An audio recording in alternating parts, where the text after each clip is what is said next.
Hola chicos, ¿qué tal? Quien les habla es el profesor Miguel Ángel Oro Farfán, quien tendrá a cargo el curso de Historia. Antes de iniciar lo que es el tema de introducción a este curso, quiero hacerles mención de una importante frase que alguna vez dijo don Joseph Fontana. La historia debe ser el arma para los combates de hoy y herramienta para la construcción del futuro. Entendemos esto, la importancia de la historia en poder conocer, entender el presente y poder prepararnos y proyectar un futuro mejor. Iniciamos el tema con lo que es la etimología. ¿De dónde proviene la palabra historia? Proviene del término o del vocablo griego iotopía, que traducido al latín y posteriormente al castellano significa investigación. Es decir, hacemos historia cada vez que investigamos. Generalidades de la historia. Nace en Grecia y fue empleado o usado por primera vez este término por Aristóteles en su obra Historia de los Animales, y el padre de esta importante ciencia es don Heródoto de Halicarnaso, quien se le atribuye ser el primer historiador del mundo y por su importante aporte en un compendio de 9 libros de historia. Fue Cicerón quien bautizó a la historia como maestra de la vida y le dio este reconocimiento a Heródoto. Pasemos ahora a lo que es la definición. Entendemos la historia como la ciencia social que estudia los hechos humanos del pasado. Elementos. Tenemos el objeto, que es el hecho histórico. El hecho histórico lo definimos como el hecho más importante y trascendental en la vida del hombre, y también como el instrumento categorial del investigador. Este hecho histórico está delimitado por dos elementos, como es el tiempo y el espacio. Hacemos mención al cuándo y dónde ocurre el hecho histórico. Cuando un hecho histórico se da en el mismo tiempo, pero en diferente espacio, hablamos de sincronía. Y cuando hablamos de un hecho que se da en diferente tiempo, pero en el mismo espacio, nos referimos a diacronía.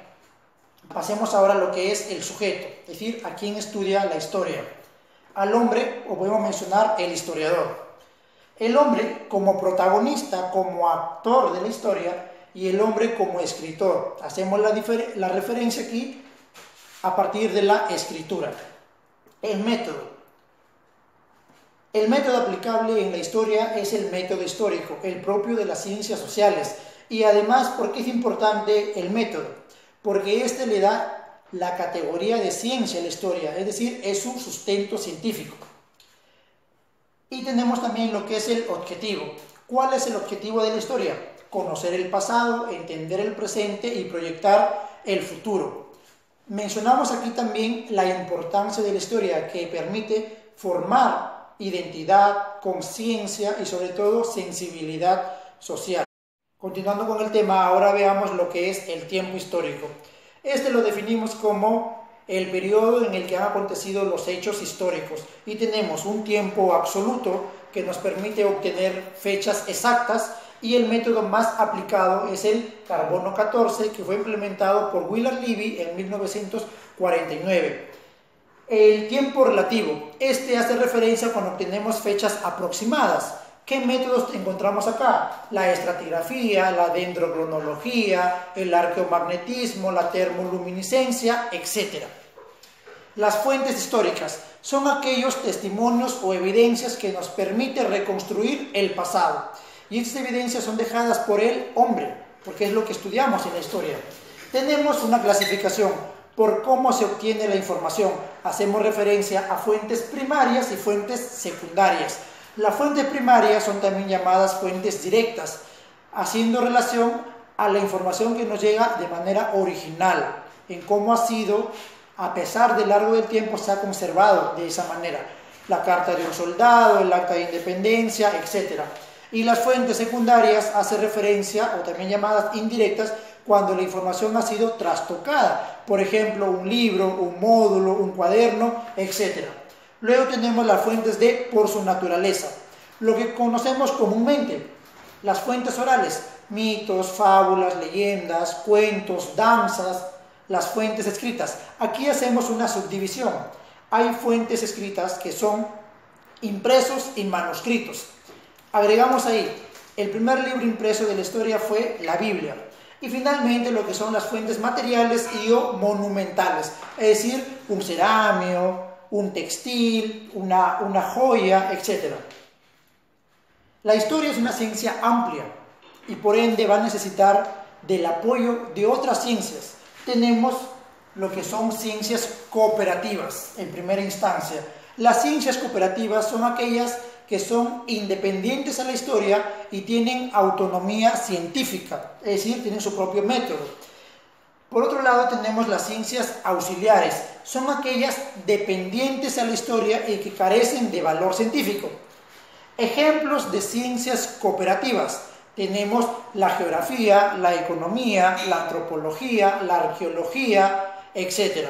Ejemplos de ciencias auxiliares: tenemos la cronología, la numismática, la filatelia, la vexilología, la heráldica, la epigrafía, la criptografía, la filología, la sigilografía, etc. Muy bien, para ir acabando con el tema, veamos ahora lo que son los niveles de la historia. La historia tiene dos niveles: el nivel de proceso, que hablamos a partir de la aparición del hombre, y tomando como referencia la teoría evolucionista, el hombre aparece hace 6 millones de años. Luego tenemos el nivel de conocimiento, o también llamado ciencia, que lo vamos a tomar en cuenta a partir de la aparición de la escritura 5000 años antes de Cristo. Y para acabar, tenemos la división de la historia. La historia tiene dos eras: una era primitiva y una era civilizada. La era primitiva hace referencia a cuando el hombre es cazador, recolector, es nómade, se organiza en hordas, en bandas, vive en cuevas, etc. Y la civilizada es cuando ya hay una organización social. La historia la entendemos y la vamos a dividir en base a la aparición de la escritura en prehistoria e historia. ¿Y quién hizo esta división en base a la aparición de la escritura? Un personaje llamado Boucher de Perthes. Él va a hacer esta división en prehistoria e historia. Y la prehistoria tiene dos grandes edades: la edad de piedra y la edad de los metales. En la edad de piedra hablamos del paleolítico, mesolítico y neolítico, y en la edad de los metales de la edad de cobre, bronce y hierro. Y tenemos lo que es la historia propiamente a partir de la aparición de la escritura. Tenemos la edad antigua. La edad antigua abarca desde los 5000 a.C. hasta el año 476 después de Cristo, que sucede la caída del Imperio Romano Occidental, o lo que es bizantino. Luego tenemos la Edad Media, que abarca desde el 476 hasta 1453, la caída del Imperio Romano Oriental o la toma de Constantinopla. Seguimos con la Edad Moderna, que inicia desde 1453 hasta la Revolución Francesa en 1789, y finalizamos con la Edad Contemporánea desde la Revolución Francesa hasta la actualidad. Para tener en cuenta, la división de la prehistoria la hizo un importante personaje llamado Christian Jürgensen, y las edades de la historia, edad antigua, media y moderna, fue planteada por don Cristóbal Celarius. Bien, jóvenes, hasta aquí con el primer tema de historia, lo que es introducción al estudio de esta importante ciencia, y las tareas encargadas, algún aporte, sugerencia que tengan, les dejo ahí el correo mloro@colegioseltriunfo.edu.pe. Y una cosa más, no se olviden quedarse en su casa, seguir todo lo que nos diga el presidente de la República, lávense bien las manos para pronto incorporarnos a nuestra institución y poder continuar. Muchas gracias.